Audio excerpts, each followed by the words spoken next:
السلام عليكم خوتي، مرحبا بكم فيديو جديد. اليوم ان شاء الله غنحضر معكم صبيعات بالشوكولات. المهم غير تبعوا معايا الفيديو من الاول حتى الاخر. المهم نحتاجوا لهاد الصبيعات كما كتشوفوا معايا. عندي هنايا 125 غرام زبده لينه بدرجه حراره المطبخ. عندي بيضه واحده، فلو ديال الفاني، جوج فرماجات، واحد شويه راس المعلقه الصغيره ديال الخميره. عندي جوج معالق نيدو محمرين كما كتشوفوا. عندي هنا كاس كاوكاو من بعد ما قشرته وحمرته وطحنته على هذا الشكل هذا. وعندي كاس لاروب هنا كما كتشوفوا ديال الزيت. وعندي هنا نصف كاس سكر كلاصي اللي هو السكر الناعم، والطحين على حساب الخليط. دابا نمشيو نحضروا الطريقه ديالو كيفاش كيتحضر. كما كتشوفوا راني جبت القصريه. اول حاجه غندير الزبده، عندي 125 غرام وتكون بدرجه حراره المطبخ كما كتشوفوا. ها هي، يعني ماشيش غتجبدوها من الثلاجه وتخدموا بها، لحقاش الا كانت بدرجه حراره المطبخ دغيا كتخدم. ونضيف ليها نصف كاس سكر كلاصي.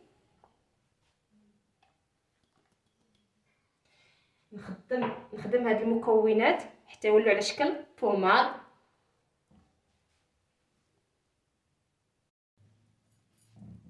دابا غنضيف الزيت.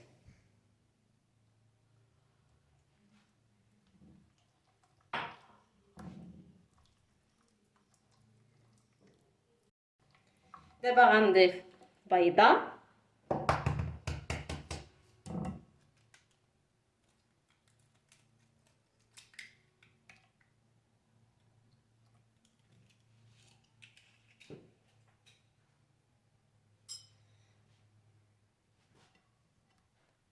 ونخلط هاد المكونات هادي.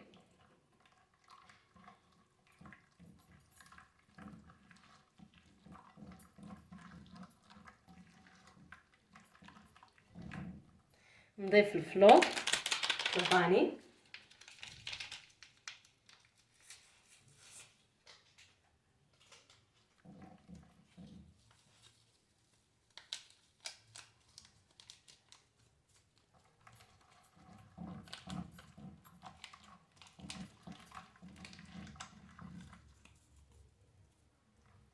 نضيف هاد جوج فرماجات.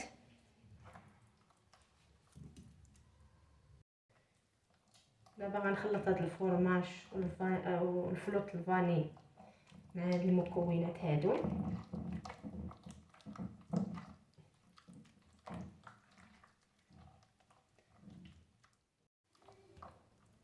دابا غنضيف نيدو. انا عندي جوج معالق كبار مملوئين مزيان من بعد ما حمرته.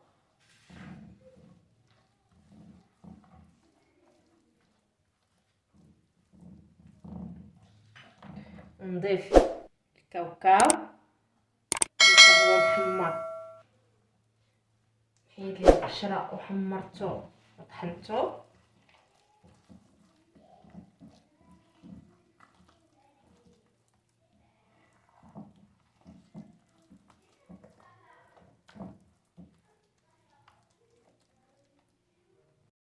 دابا كما قلت لكم غنضيف راس معلقه ديال الخميره.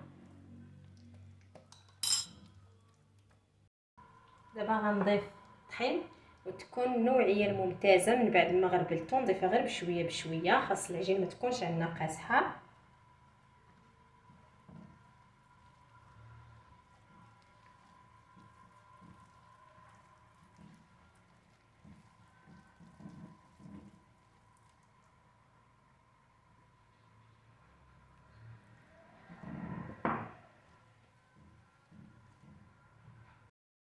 كيف ما كتشوفوا معايا الشكل ديال العجين كيجي على هذا الشكل هذا. هانتوما دابا غنمشيو نشوفوا الطريقه كيفاش غنديروا ليها. كيف ما كتشوفوا فرشت هنا الطوبي كويسون. غنجيب واحد شويه العجين باش نكون به واحد الحريبي.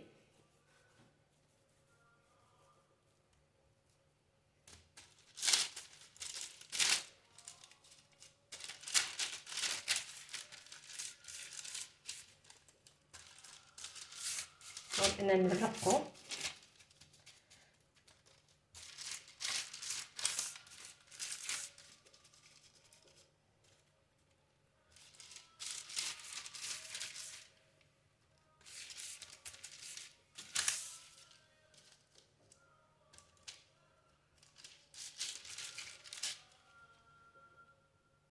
كما كتشوفوا نحاول انني نبسطو عليه هكا على شكل مستطيل يكون رقيق.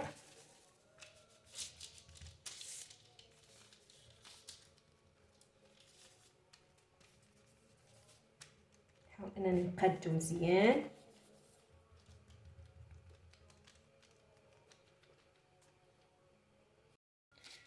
دابا غنقطعو كما كتشوفوا معايا. نحاول انني نميل الموس هكا نتوما، نديرهم على هذا الشكل هذا كيف ما كتشوفوا.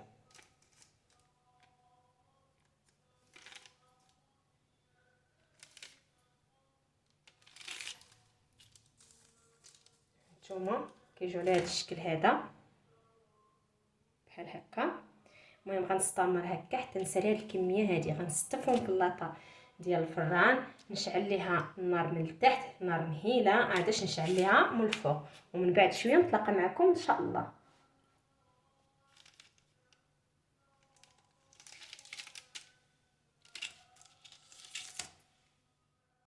كيف ما كتشوفوا معايا من بعد ما طابوا لي هاد الصبيعات هادو، دابا راني كنزين، راني بديت كنزينهم. هنا خديت عجينه الكنافه من بعد ما قطعتها وحمرتها في الفرن، جا اللون ديالها على هذا الشكل. يمكن لكم تزينوا بالفيوتين، يعني اي حاجه متوفره عندكم. انا درت عجينه الكنافه وهنا عندي الشوكولا ابيض، دابا كنديرها في الشوكولاط ابيض بحال هكا. نحاول انني نقص هذا الشوكولاط اللي لتحت باش ما تبقاش الشوكولاط يخسر لي عجينه الكنافه. نديرها هنا، نجيب وحده اخرى عاوتاني نفس الشيء نديرها في الشوكولاط، ونحاول انني نقص الشوكولاط هكا عادش ندير فوق منهم عجينه كنافه اللي حمرتها في الفرن.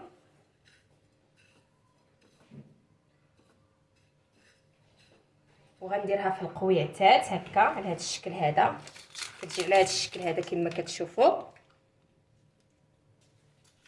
نفس الشيء غندير لهادي، حتى هي في القويتات. المهم غنستمر هكا حتى نسالي هاد الصبيعات اللي عندي، ومن بعد شويه نتلاقى معكم ان شاء الله.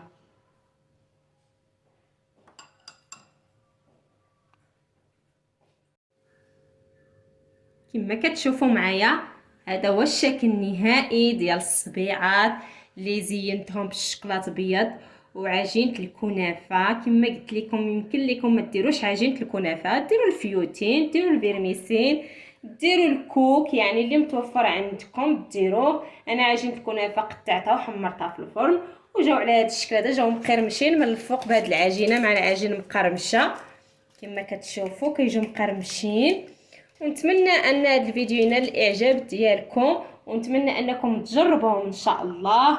وشكرا بزاف على التشجيعات، واللي ما تابونا يتابونا عندي وديروا الجرس باش يوصلكم كل جديد. وشكرا بزاف.